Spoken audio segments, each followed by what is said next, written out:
Hey, what is going on guys, RvzStealth here, and in today's video we're going to be taking a look at 10 reasons as to why you win lane but you still end up losing the game.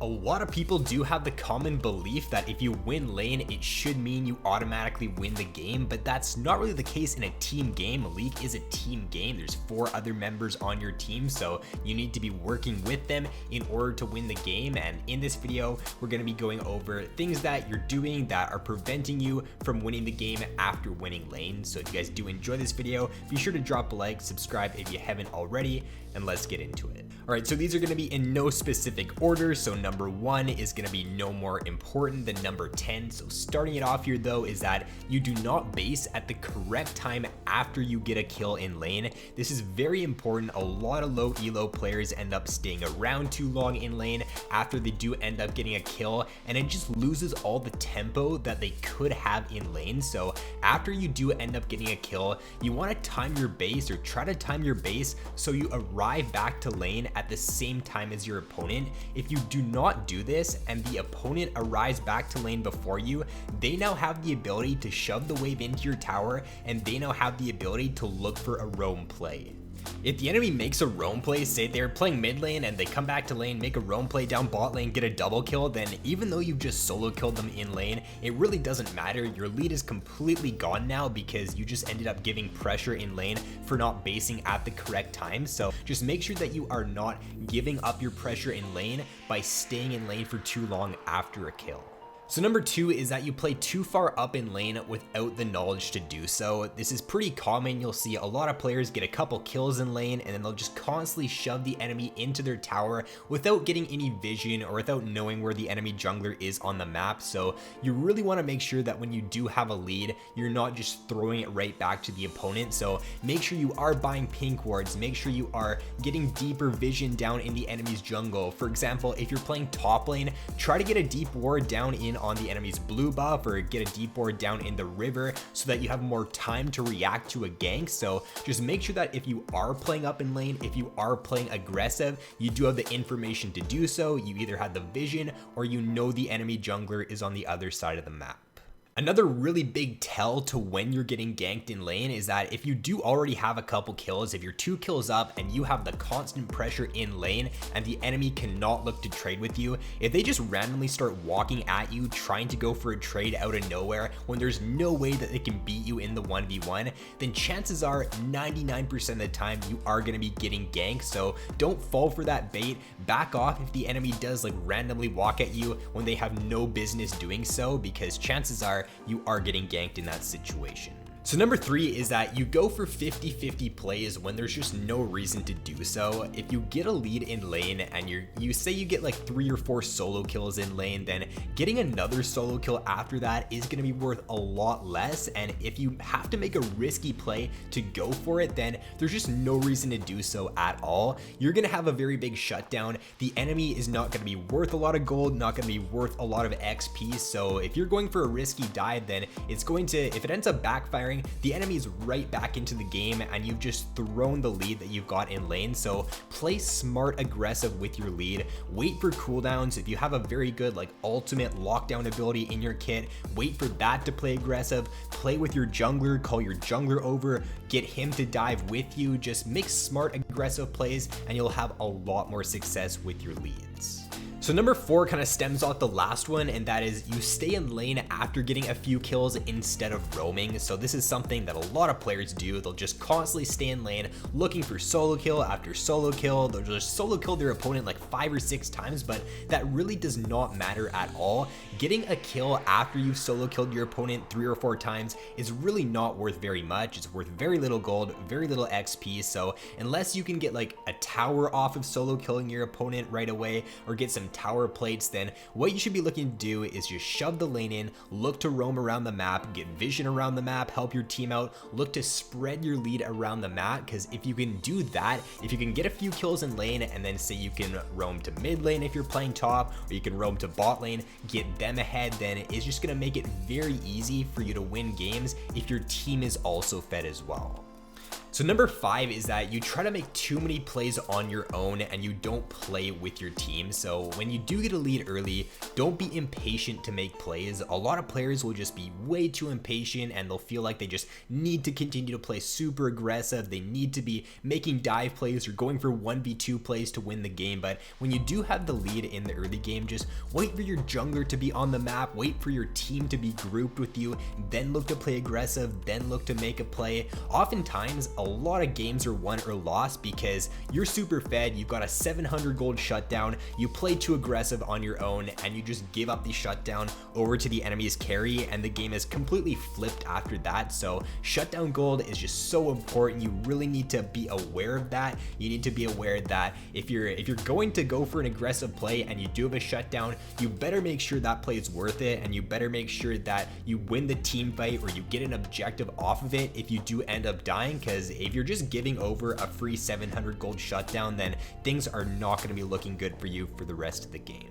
So number 6 is that you don't play around where your team is on the map when split pushing. So this one more has to do with if you're playing a split pushing champion and if you're in a side lane. So it's just very important for you to have map awareness when you're split pushing, realize where your team is on the map, and also realize where the enemy team is as well. So if you notice that when you're split pushing, your whole team ends up basing and they're not on the map, then do not move up and do not continue to play aggressive in the side lane, because if the enemy team has to send 2 or 3 members bot lane to kill you and your team is not on the map, then you've just completely wasted the pressure that you're creating in the side lane.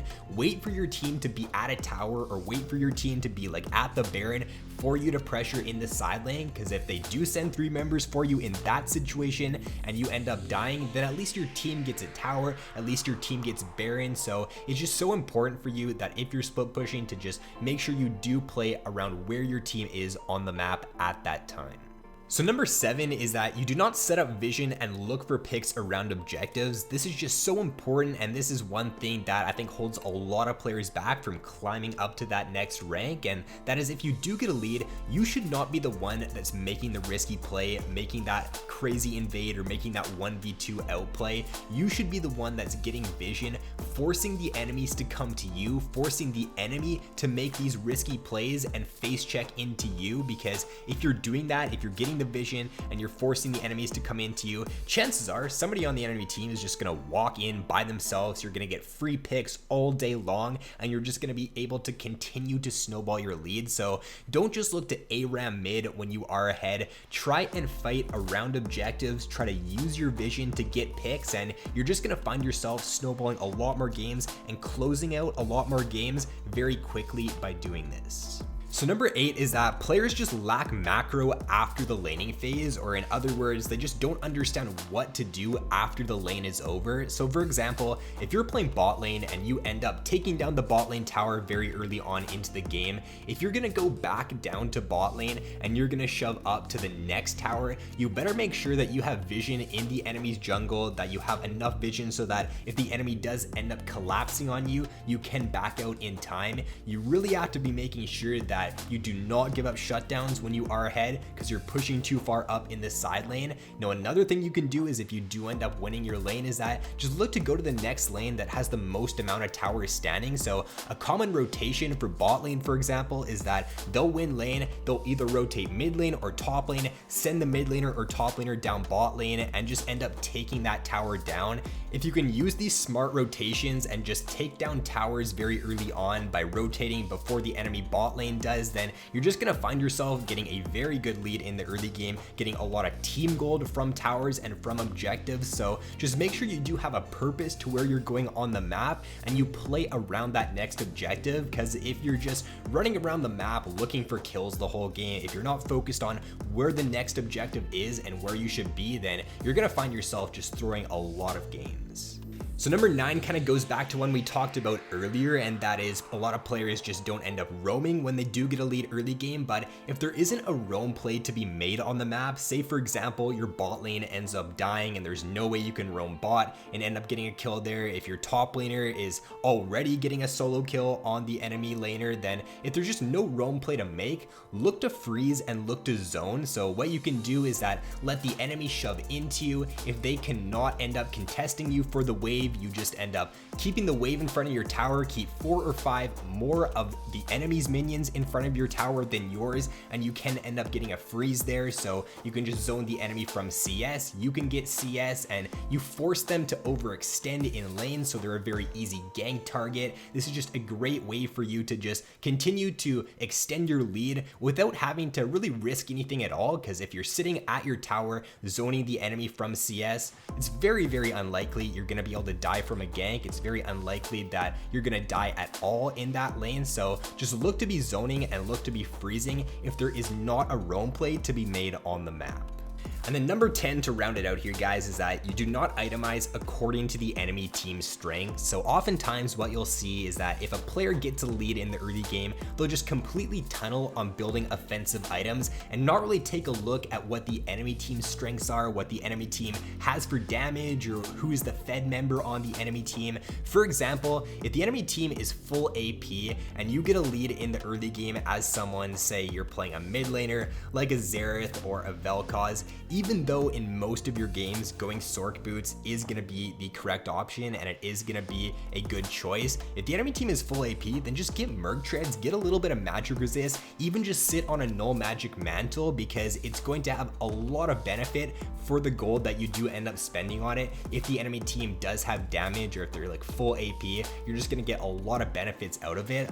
Also, say for example, if you're playing a champion that is a dive champion and the only way you get locked down in a team fight is by a Malzahar ultimate, then just grab a QSS. You're gonna have the extra gold that you've gotten from getting kills and getting a lead in the early game. So instead of just spending your gold on offensive items, grab that QSS, grab that defensive item, because it's gonna be a lot more worth it for you to stay alive in a team fight than for you to build offensively and just get blown up right away.